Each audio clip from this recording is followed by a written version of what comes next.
नमस्कार विद्यार्थियों। राजकीय स्नातकोत्तर महाविद्यालय देवली के यूट्यूब चैनल पर आपका पुनः स्वागत है।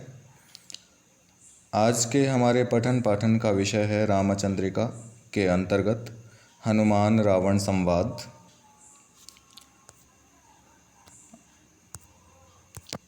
इसके अंतर्गत जो पद्यांश लिया गया है वह आपके समक्ष स्क्रीन पर दिख रहा है। आइए सर्वप्रथम इसका सस्वर वाचन करते हैं, तत्पश्चात इसके कठिन शब्द एवं उनके अर्थों पर गौर करेंगे।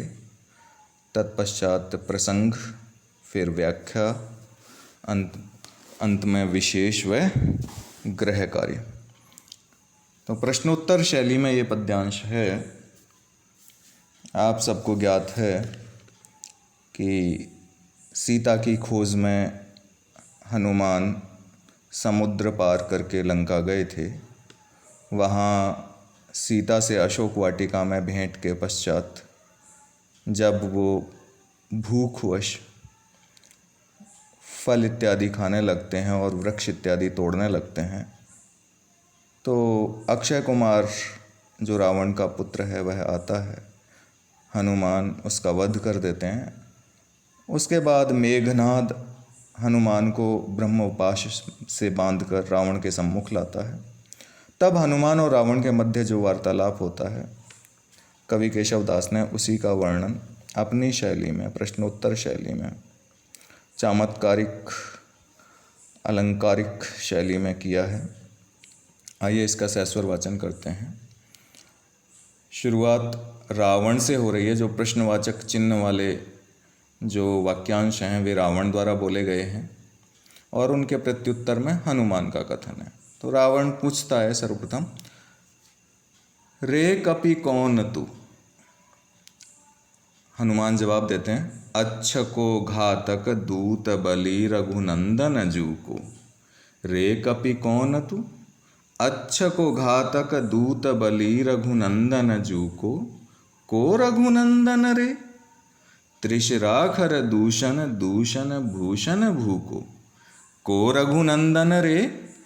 त्रिशराखर दूषण दूषण भूषण भूको। सागर कैसे तरयो, जैसे गोपद।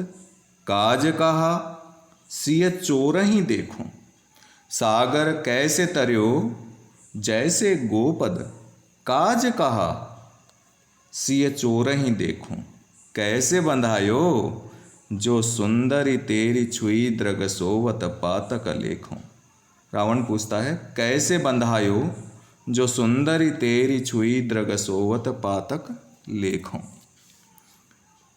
ये आपका पद्यांश था जिसका सस्वर वाचन किया गया। आइए इस पद्यांश से संबंधित कुछ कठिन शब्दों के अर्थ जान लेते हैं। अच्छ शब्द आया है। अच्छ शब्द का अर्थ है यहाँ अक्षय कुमार, जो कि रावण का एक पुत्र था। घातक का अर्थ है मारने वाला। खर दूषण, ये खर और दूषण नामक दो राक्षस योद्धा थे रावण के पक्ष के, जिनका वध श्री राम ने किया था। दूषण पुनः आया है यहाँ, द्वितीय बार जो दूषण आया है, खर दूषण के पश्चात खर दूषण दूषण, तो उस दूसरे दूषण का अर्थ है मारने वाला। भूषण का अर्थ है शोभा या सौंदर्य से। गोपद का अर्थ है गाय के खुर का निशान।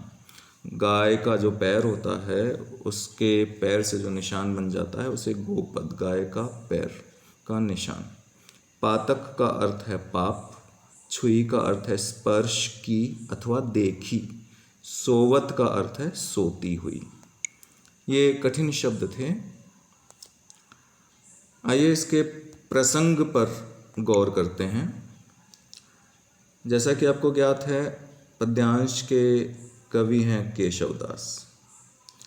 ग्रंथ रामचंद्रिका है और रामचंद्रिका के अंतर्गत हनुमान रावण संवाद है। संदर्भ पर गौर करें तो आपको ज्ञात ही है, पहले बता दिया गया है कि इस पद्यावतरण में कवि ने हनुमान और रावण के मध्य हुए संवाद का वर्णन किया है। आपको ध्यान में रखना है कि मेघनाथ द्वारा ब्रह्मपाश में बांध कर लाए जाने के पश्चात यह संवाद हनुमान और रावण के मध्य होता है। आइए अब इसकी व्याख्या पर आते हैं।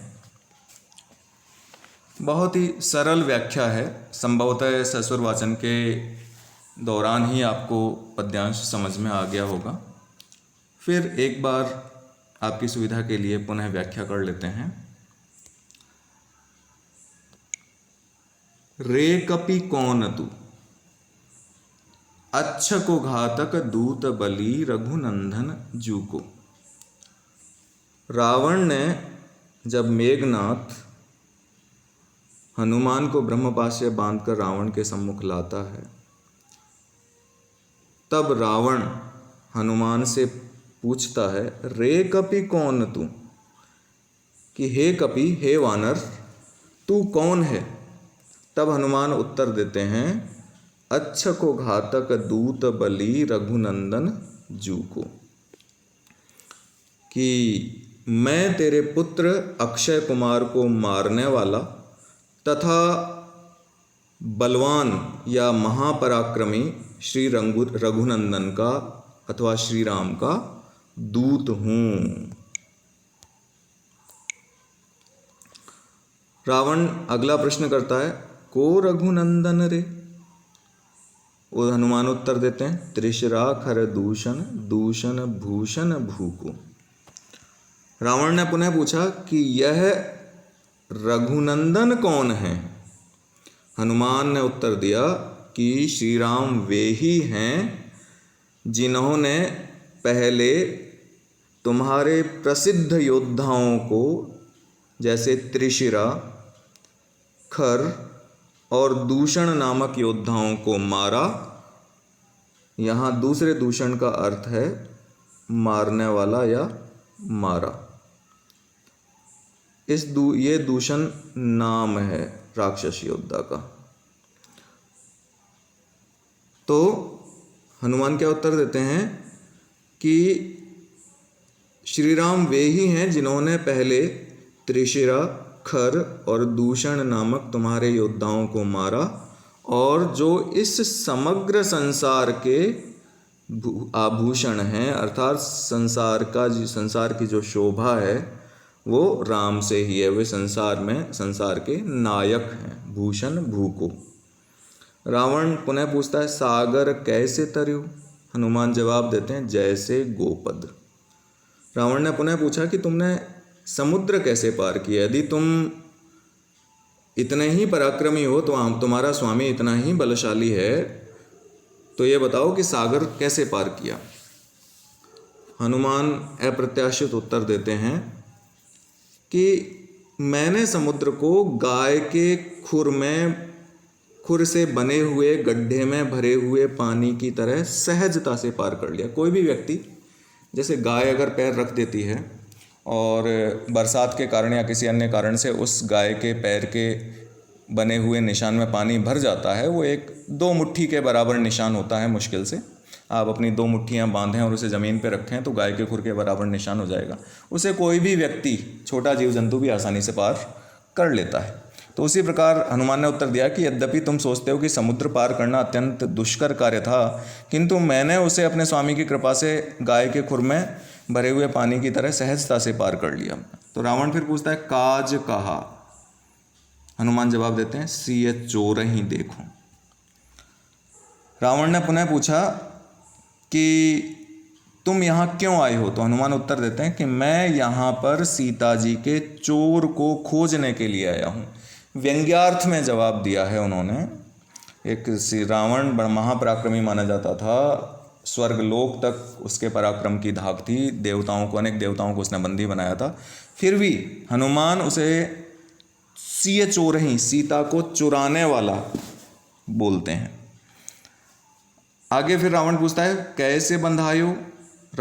हनुमान जवाब देते हैं, जो सुंदरी तेरी छुई दृग सोवत पातक लेखों, कि ठीक है, तुम्हारे स्वामी इतने बलशाली हैं तो तुम भी इतने पराक्रमी हो कि तुमने समुद्र बड़े आसानी से पार कर लिया, गाय के खुर में भरे हुए पानी के समान। तो फिर ये बताओ कि इतने महाबलशाली महापराक्रमी स्वामी के महाबली दूत होते हुए भी कैसे बंधायो, फिर तुम बंदी कैसे बन गए। रावण भी व्यंग्यार्थ से काम ले रहा है। हनुमान बड़ी चतुरतापूर्वक उत्तर देते हैं और बड़ी ही दूरदर्शितापूर्ण ढंग से उत्तर देते हैं कि मैंने तुम्हारे महलों में सीता जी को खोजते समय तुम्हारी स्त्री को प्रायः निर्वस्त्र सोते हुए देख लिया था, उसी के पाप स्वरूप मुझे बंदी बनना पड़ा। यहाँ व्यंग्यार्थ ये है कि परस्त्री को इच्छा न होते हुए भी अचानक ही अल्प वस्त्रों में देख लेना भी पाप कर्म माना गया है और उस पाप कर्म के फल स्वरूप हनुमान को बंदी बनना पड़ा है। तो हे रावण, तूने तो सीता को जानबूझकर अपहरण किया है, तूने तो जानबूझकर पाप किया है। मैंने तो अनजाने में उसे सिर्फ सोते हुए देख भर लिया था, उससे मेरे जैसे बली व्यक्ति को बंदी बनना पड़ा। जबकि तूने तो जानते बूझते किया है, तो तू अपना फल सोच कि इस पाप का कितना बड़ा परिणाम तुझे भुगतना पड़ेगा। प्रकारांतर से वो संकेत दो बातें सिद्ध करना चाहते हैं कि तेरा पाप कर्म अक्षम्य है, इसका बहुत बड़ा परिणाम, बहुत ही बड़ा दुष्परिणाम तुझे भुगतना पड़ेगा। और दूसरा, पहला ये कि राम अत्यंत शक्तिशाली हैं, वो पहले ही तेरे योद्धाओं का वध कर चुके हैं और जब उनका एक साधारण सा दूत तुम्हारे पुत्र को, अक्षय कुमार जैसे पुत्र को मार सकता है, तो राम के बल का अनुमान लगाना सहज संभव है। इसलिए तुम्हारे हित में यही होगा कि तुम सीता को पुनः राम को लौटा दो। तो ये हो गई इसकी व्याख्या। आइए इसके विशेष तथ्यों पर गौर करते हैं। हम ये लिख सकते हैं कि प्रश्नोत्तर शैली में व्यंग्यार्थ के माध्यम से हनुमान द्वारा रावण के पाप फल का चमत्कारिक कथन किया गया है। उन्होंने संकेत पूर्वक दोनों चीज़ें बता दी हैं कि राम अत्यंत बलशाली हैं और निसंदेह तुमसे ज़्यादा बलशाली हैं, जिनका दूत इतना बलशाली है जो अक्षय कुमार को सहजता से मार सकता है, खेल खेल में मार सकता है, तो उसके स्वामी कितने बलशाली होंगे। दूसरा, बड़े ही घुमा फिरा कर उन्होंने बताया है कि तुम्हारी रानी को मैंने अनजाने ही सोते हुए अल्प वस्त्रों में देख लिया, तो उस पाप कर्म के फलस्वरूप मुझे समर्थ होते हुए भी, शक्तिशाली होते हुए भी बंदी बनना पड़ा। तो सोचो सीता का अपहरण करने का तुम्हें क्या दुष्परिणाम भुगतना पड़ेगा। अलंकारों पर गौर करें तो पद्यांश में अनुप्रास अलंकार है, यमक अलंकार भी विद्यमान है और आक्षेप अलंकार भी विद्यमान है। और छंद पर की बात करें तो इसमें विजया सवैया छंद है जो गेय है। प्रश्नोत्तर शैली के कारण यद्यपि इसकी थोड़ी गेयता में बाधा पड़ी, लेकिन फिर भी सवैया छंद गेय होता है। तो सवैया छंद का एक प्रकार है, इसमें विजया सवैया छंद है। आप ये ध्यान रखें। अलंकार और छंद विशेष रूप से ध्यान रखने योग्य बातें होती हैं जो कला पक्ष से संबंधित होती हैं। विशेष में इतना ही। और आज अब बारी है आपके गृह कार्य की। आपका गृह कार्य वो साधारण है कि पद्यावतरण में प्रयुक्त छंद व प्रयुक्त अलंकारों का नामोल्लेख कीजिए। आपको पद्यांश में आए हुए छंद का नाम लिखना है कि कौन सा छंद था, और साथ ही अलंकारों के नाम लिखने हैं। आज के लिए बस इतना ही। आप सब लोगों का बहुत बहुत धन्यवाद।